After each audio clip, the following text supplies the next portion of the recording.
X हो गया और ये वाई हो गया। चलिए, अगर एक्स की वैल्यू 0 ले लिया तो एक्स की वैल्यू 0, वाई ए प्लस, सॉरी ये बी है ना, यस। चलिए, बाई वाई बी हो गया, ये 1 हो गया। तो ये क्या हो जाएगा आपका 0 और प्लस हो गया बाई और ये बी हो गया, इज इक्वल टू द 1 हो गया। तो by is equal to the क्या हो गया, बी हो गया। चलिए, तो by is equal to the b हो गया। ओके, अब चलिए, अब हम लोग क्या करेंगे, by is equal to the 0 लेंगे। तो देखिए, x by a plus by, sorry ये 0 हो गया और ये बी हो गया इज इक्वल टू द 1 और ये ए है। ओके, तो x by a is equal to the 1, तो x is equal to the a, क्या हो गया ये हो गया। अब इसका कोऑर्डिनेट क्या हो गया आपका, 0 बी और ये हो गया ए और ये हो गया 0, ये हो गया क्या, ए हो गया। चलिए, अब प्लॉट कर लेते हैं ग्राफ। ये हो गया है बाई एक्सिस और ये हो गया एक्स एक्सिस। इसको नीचे खींच सकते हैं इसे इधर ही, लेकिन जरूरत नहीं है तो मैं खींच नहीं रही। चलिए, अब यहाँ पे 1 2 3 तो दिया हुआ है नहीं है और ना ही माइनस में दिया हुआ है। ओके, तो देखिए इसका क्या आ गया है कोऑर्डिनेट, 0 और बी आ गया। तो क्या होता है, इस फॉर्म में रहता है एक्स वाई।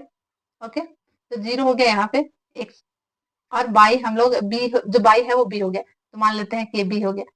ओके, ये बी हो गया और ये क्या कर रहा है, ए मीन्स एक्स एक्स, तो एक्स यहाँ पे, तो एक्स एक्सिस पे हम लोग क्या कर लिए, ये हो गया ये मान लिया। तो देखिए, ये हो गया आपका कोऑर्डिनेट, आपका क्या हो गया, 0 और बी हो गया और ये कोऑर्डिनेट आपका क्या हो गया, 0 और ये हो गया। अब इन दोनों को हम लोग क्या करेंगे, मिला लेंगे।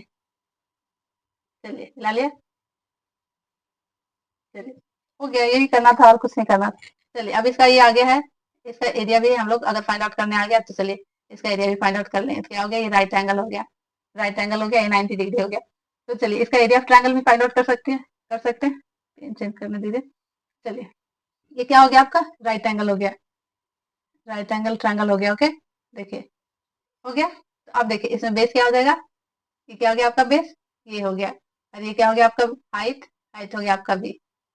अब निकालेंगे एरिया ऑफ ट्रायंगल, यहाँ पे एरिया ऑफ ट्रायंगल या फिर shaded region, area of shaded region. Suppose that ये मान लिया और बी मान लिया और सी मान लिया, क्या हो जाएगा 1/2 बेस इंटू हाइट। तो हाइट आपकी क्या होगी, हाइट होगी ये वाली आपकी बी हो गई हाइट 1/2, बेस क्या हो गया आपका ए हो गया और हाइट क्या होगी बी, तो ये हो गया आपका 1/2 ए बी। स्क्वायर यूनिट में आ जाएगा, स्क्वायर यूनिट। चलिए, ये भी आ गई बात समझ में। तो इस तरीके का भी क्वेश्चन रहा तो आप लोग